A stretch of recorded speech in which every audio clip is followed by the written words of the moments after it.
అల్లాబందల Rammurthy world teacher. I am not world teacher.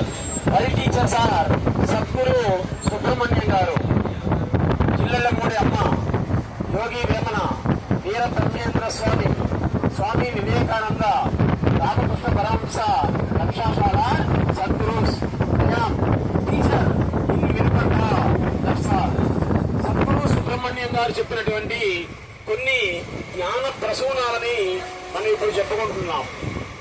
The metric of view is to say that I am in the world.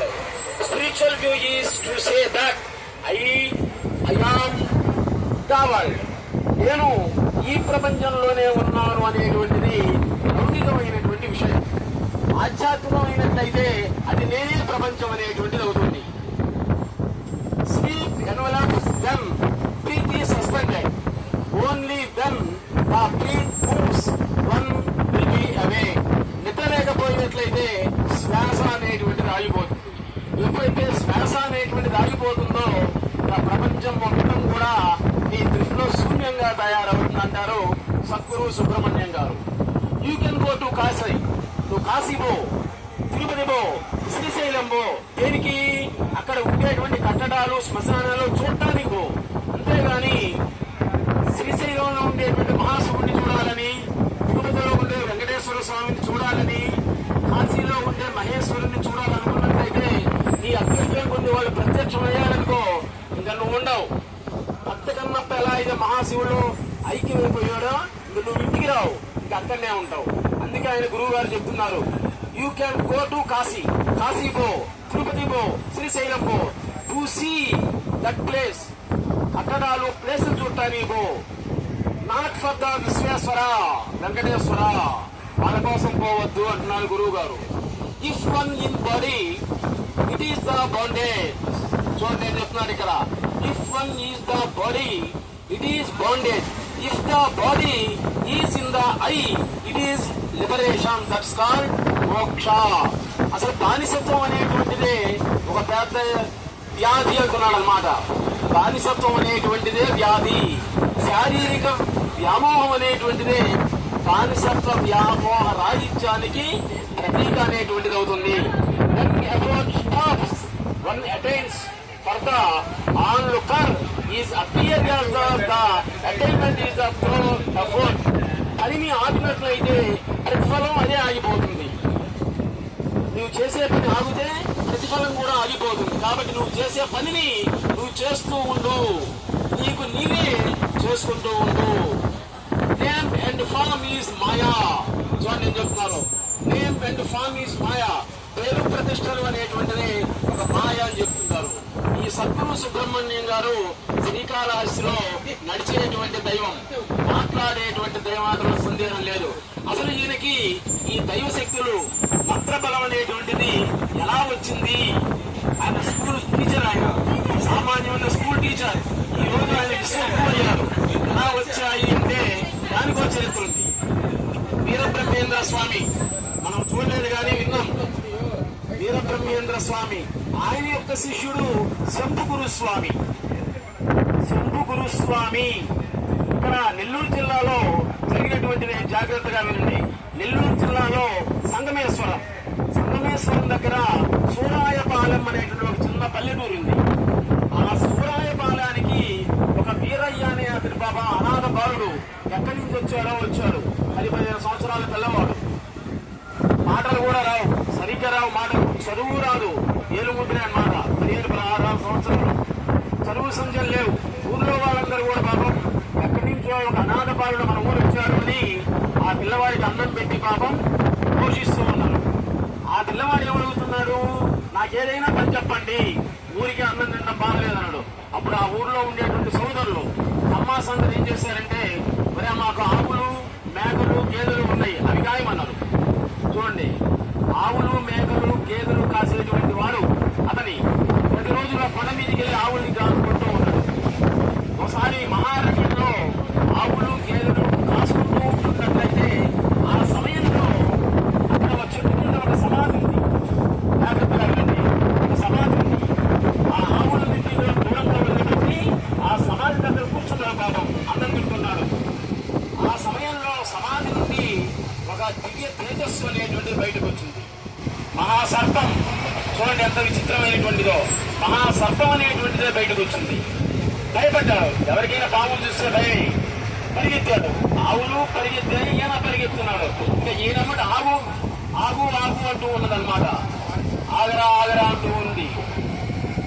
సగం దూరం తరుగుకోపోయింది. చుట్టూ కూడా ఇలాంటి మొత్తం కూడా అరణ్యాలు అంతవరకు పోయిందనమాట. ఆ సర్పం అక్కడికి పోయిన తర్వాత మానవ రూపాన్ని ధరించింది. ఎంత విచిత్రమో చూడండి. కావు కాస్త మానవ రూపాన్ని ధరించింది. ఆశ్చర్యపోయాడు వీరయ్య. అసలు ఏంటి స్వామి ఇదంతా అన్నాడు. వరే నువ్వు అందరూ కూడా గొర్రెలు కాస్తే గొర్రెలు కాబట్టి అనుకుంటున్నాడు. నువ్వు పూర్వజన్మలో ఎవరు అంటే మహా సాధువు. Jnani is not made, jnani is not made, already they are born. వాళ్ళు ఆల్రెడీ జన్మించే మహాజ్ఞానులు వాళ్ళ అమ్మ కడుపుల్లో జన్మిస్తారనమాట. అటువంటి వాడే ఈ వీరయ్య చౌదరి కూడా. ఏం చదువుకోలే, మహాజ్ఞానవంతుడయ్యాడు. మరేంటి పరిస్థితి అన్నాడు అనమాట. అప్పుడు ఆయన నాలుగు మీద ఒక మట్టి, చూడండి ఎంత విచిత్రమో, ఆ మట్టి తీసి నాలుగు మీద రాశారు. ఇక ఊర్లోకి వెళ్ళిన తర్వాత వాళ్ళ జాతక చక్రాలు చూడగానే, ఈ వీరయ్య చదువు చూడకుండానే, వాళ్ళ మొహం చూడగానే జాతకం మొత్తం చెప్తున్నాడు. నువ్వు పూర్వ జన్మలో ఇది పలానప్పుడు ఎట్లా జరిగింది, పలానప్పుడు ఎలా జరిగింది, మీ పిల్లలు పలానా పెళ్లిళ్ళు ఉంటాయని చెప్పడం మొదలు పెట్టాడు.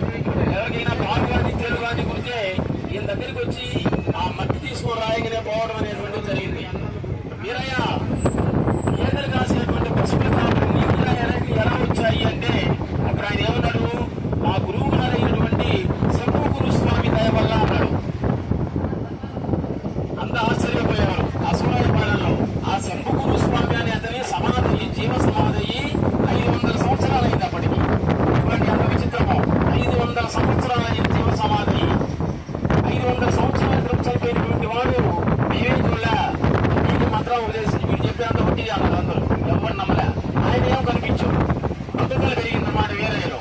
రాంటి చూపిస్తానన్నాడు. పోయారు, సమాధి తవ్వారు. జరిగిందేనండి. సంగమేశ్వరంలో సూర్యపాలెం మీరు ఎవరు వెళ్ళి అడిగినా చెప్తారు వాళ్ళు. జరిగిందే ఇది. వీరయ్యకి కోపం వచ్చిందన్నమాట. నాకేమో కనిపించాడు, వీళ్ళందరూ అబద్ధం అంటున్నారని. దాన్ని చూపిస్తానన్నాడు. జనాలు వందల కొద్ది ఇచ్చారు. ఆ సూర్యపాలెం వాళ్ళందరూ సమాధిని తొక్కేశారు. ఆ శంభు గురు స్వామి శిరోభాగం కనబడింది, తల కనబడింది అన్నమాట.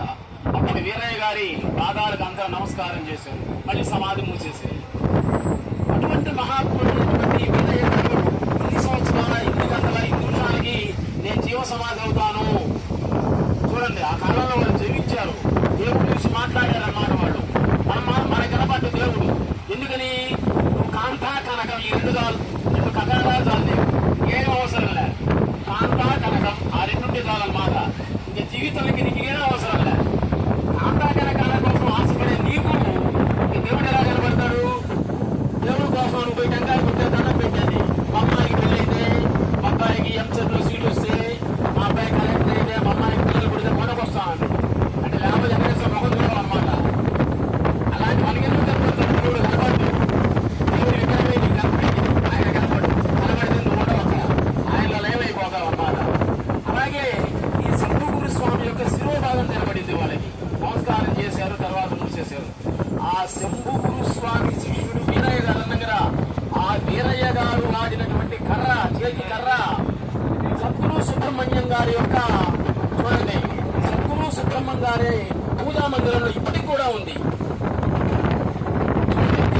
దేవుడు కూడా ఉంటాయి కదా.